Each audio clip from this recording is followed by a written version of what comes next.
An Aeroflot flight brought us from Leningrad to Moscow. We stayed at an in-tourist hostel. Sightseeing in Moscow concentrated on Red Square and the Kremlin. I'd always wanted to see St. Basil's Cathedral since reading about it in a quaint National Geographic magazine. There was also a visit to the notorious Gosударственная Universalная magazine store off Red Square. GU was described in the West as a department store, but the structure, opened in 1893, was really further from what I would call a shopping hall. In 1914, Baedeker called it the Trading Rows, a restatement of its name in Soviet times. We saw Lenin's tomb on Red Square, for which there was a long line. There were also visits to Moscow State University and to the VDNKH exhibition of achievements of the national economy. In 1975, the Soviet space disquisition shows were at the VDNKH. A veritably intriguing item on display was a Soviet satellite print of the Los Angeles receptacle. Our visit then was just days after the Apollo-Soyuz docking charge, and there was important interest in and sanguinity about American-Russian cooperation in space disquisition. Artistic exertion crawled during our stay in Moscow. We attended a performance of the Voronezh Russian folk choir in a domain. But the big event was seeing Rimsky-Korsakov's pieces The Napoleon's Bridegroom at the Kremlin Palace of Congresses within the Kremlin. The performance was given by the Novosibirsk Opera on stint. A grand performance buffet regale was laid out on the top bottom of the theater. A bit of adventure was taking a public machine back to the hostel after the performance. There was also a musicale at Tchaikovsky Hall, but I recall lower about that event than the other two. Time was allocated for shopping. Most of this was done at the Beryoska stores. The Beryoska stores traded in foreign currency and accepted credit cards.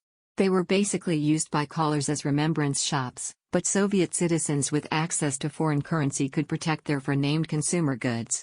I set up a good force of Soviet LP recordings of Russian classical music on the Melodia marker at one similar store.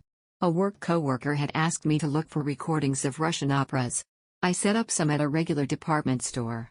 A curious item to note was that as I tried to get across to the store clerk what I wanted, numerous ordinary Soviet shoppers joined in the discussion to help out. I am not sure if this was a common Russian shopping miracle or if they were trying to help a foreign sightseer. Another memory I've from Moscow is regaled at a town eatery. It was on the alternate bottom of an aged structure. The dining room was brightly lit, veritably European-looking, with cream-painted wood paneling and heavy bottom-to-ceiling drapes. It must have been a sightseer-acquainted, or in tourist, eatery, as the tables all had flags of the countries of the beaneries. Our group set up our tables by the American flags. At some point, there was a commotion out on the road. The waitresses pulled back the drapes so beaneries could have a look at the exertion. It appeared to have been an auto accident. We all wondered what that would mean in the Soviet Union for those involved. Lonely Earth announces. Two of Europe's biggest rail drivers are incorporated to produce a combined high-speed network that serves the UK, France, the Netherlands, Germany, and Belgium. Cross-channel high-speed rail service, Eurostar, is joining forces with the French-Belgian rail driver Thalys to expand services across Europe. For trippers, this junction gives them a lesser choice of simplified peregrinations on a single ticket. Thalys formerly serves France, the Netherlands, Germany, and Belgium, but it does not presently have operations in the UK. Eurostar, meanwhile, has enough expansive network that operates out of St Pancras Station in London, delivering passengers across the Channel layer to French metropolises like Calais, Paris, Lille, and Lyon and, in downtime, to the Mounts. It also offers high-speed service to Brussels, Rotterdam, and, most lately, Amsterdam. I took the Channel to Paris for a day trip while I was at Wimbledon for 2 weeks. I spent the day at the Louvre and returned back to London that evening. It was an easy, pleasurable day. Düsseldorf, Essen, Aachen, and Dortmund, destinations that are presently operated by Thalys trains, could also travel to Bordeaux from London and further Belgian metropolises including Antwerp and Liège. The Mount service could also be extended for downtime holidaymakers. I really enjoy a rail trip to Europe. My first trip to Europe was the Pupil Eurail Pass, enabling me to start in Amsterdam and end up in Rome. Along the way, I visited Belgium, Germany, Switzerland, France, Austria, and Italy. Just last week, I took the high-speed Deutsche Bahn railway from Paris Gare de l'Est to Frankfurt Main Hauptbahnhof.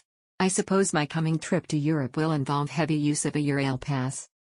An added perk is that trains are infrequently cancelled or late. The little megacity airline hoppers in Europe are always delayed or cancelled. I couldn't believe it.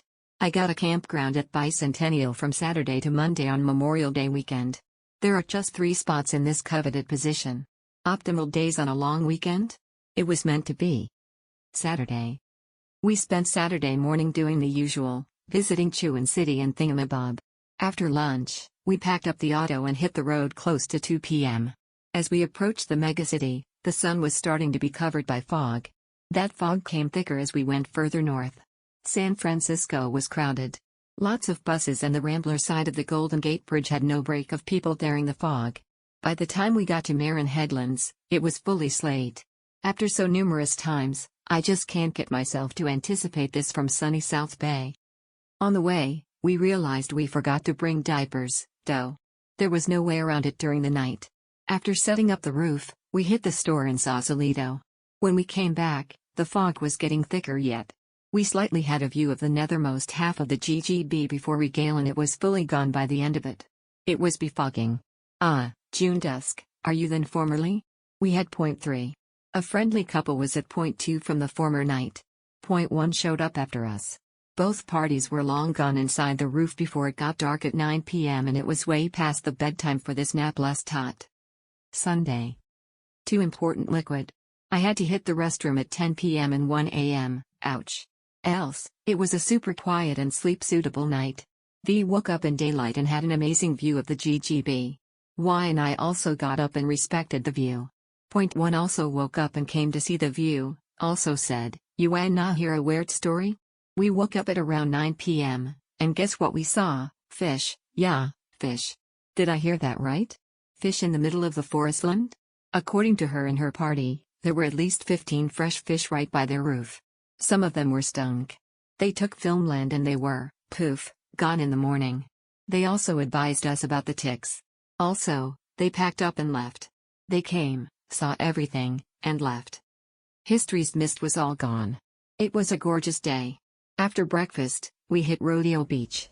It was still early, but the sand formerly had a sprinkle of canine trampers and a bunch of browsers. Y had been on his new toy vehicles since we got to the campground and had further blasts with them at the sand. Pelicans were in full force flying between the ocean and the lagoon. We had a great view of it all. It was windy, but the beach was warm behind the big log. Back to the campground for lunch. Point 2 had also packed up and left, but we weren't lonely as a group of day druggies set up a home on the empty tables. Point Bonita Lighthouse is right around the corner from the campground, and it was closed last July. It's since been opened and we were curious to check it out. That's when we realized that the excursionists didn't stop at the GGB. Little did we know that this lighthouse was a sightseer mecca. The buses were oozing out far and wide, and there was no break in people flowing in and out of the trail. It was 2 p.m., just in time before 330 ended. After going down the pitch overlooking the ocean and the sealed gemstone, the gate was open. The gate leads into a lair. After a short walk through the narrow path along the precipice, we reached the final entrance to the hanging ground to the lighthouse. The lighthouse had 49 people capacity, and the ranger was letting people in as people came out. Going on the hanging ground in a strong wind was wimwams racking with Y on the piggyback rider. Hold on tight, Y. What a view. No wonder this place was packed. There's no place like it. Y played more in the dirt while regale was being cooked. We managed the time more moments and we all passed out by 8 p.m. Monday. It was a windy night. I made sure I went to the restroom before it got dark at 9 p.m. Allowing about the fish, I couldn't rest easy as I was soliciting that I wouldn't have to go again. The coming thing I knew, I heard the catcalls chittering, yay made it. It was another sunny day. June dusk no more. Y decided he wanted to play on the beach again. Rodeo Beach was still the stylish bet. It's close and it's gorgeous. Further pelican sightings and had another comforting morning by the sand. We went back to the fun and games area by the campground to have lunch with a great view of the GGB. Couldn't have asked for a better way to wrap up our mini flight. The day that the Hio Golf Spin is taking place, and putatively in good rainfall, yeah. Meanwhile, in this part of the world, the McClung family and we enjoyed breakfast at the gallery. Of the banned flapjacks, cereals, or the pinto gala leftover rice and black sap, with climbed eggs and either bacon or link. We were picked up for the zipline adventure by the original zipline company van. I wore my long thin pants and a bum bag with a small camera and binoculars, napkins, etc., but presumably shouldn't have taken anything but the small camera, as there was no wait time for any looking around. David reluctantly left his big camera home, and that was absolutely the right thing. First, we had to hike over, and over, and over, and it was quite a challenge at this altitude 4,800 ? For me. We had a youthful couple from Dallas TX with us. 10, did you see that? 10 different zip lines. No way having done this ahead, it was dispiriting for me, especially the first one. We had to learn how to track our dominant hand on the line behind us, shaping an O with our thumb and pointer, and to apply the thickets when directed, by pressing down with the leather-covered gloves. The lines grew longer and longer until one was half a far long. Fortunately, we could just hang on with both hands on that bone. They would do the retardation. Force 40, we got all the prints professionally taken for all of us, and that was well worth it. After one of the zips, we were way high in the trees and the rappelling experience was offered. The Dallas couple went, they had done all feathers of effects like this ahead. The McClungs remitted. I surely said no, because to get back up you had to climb up a ropeway set into a concave tree, maybe 25. It was dark and damp. Also, you continued up the hanging graduation with rustic swaths. At the veritably top, to get onto the platform, you just held onto a coadjutor's hand. Those who did it agreed that it was a wise decision for me not to go. David was veritably stalwart, and allowed. He might have been the elderly party ever until the aides said they'd had an 83-time-old. Towards the end, there was another occasion, the Tarzan swing. They pushed you off, and some people actually hit the trees on the far side. Recalling how I detest the Corsair boat rides when in the reverse, I remitted on that too, but everyone differently did it. Soy un pollo. The final zip was a lovely long bone. With great views, but I applied too important retardation at the end and got stuck about 15 from the platform. We knew what to do, drag yourself hand over hand. I set up it veritably hard going and really allowed. The companion would have to come to get me. He kept prompting me to keep working it through, and jumping a bit helped. David also stopped short but had further upper arm strength. A formerly by a lifetime experience? After a short break in snack bars and oranges, we hailed a hack and headed for the Butterfly and Bug Theater.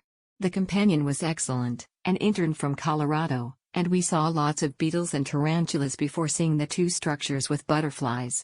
Veritably small but intriguing. They only have original particulars, not like the butterfly exhibition in Aruba. It was pouring by also, so we had the hack drop us off at Taco Taco, which is just a block or two from the Spamp. We enjoyed coliseums and chips and all the usual, including a Mexican hot chocolate. By the time we finished it was relatively slow, we all agreed we were exhausted. Yours truly took a lovely nap. And then we're trying to record the highlights of the day before resting up some further for another full day hereafter, when we have a guided rainforest hike for birding and creatures. But indeed just wandering around in the city moment or seated in the gallery. We picked up 2 new life catcalls, the Chump and the Elenia.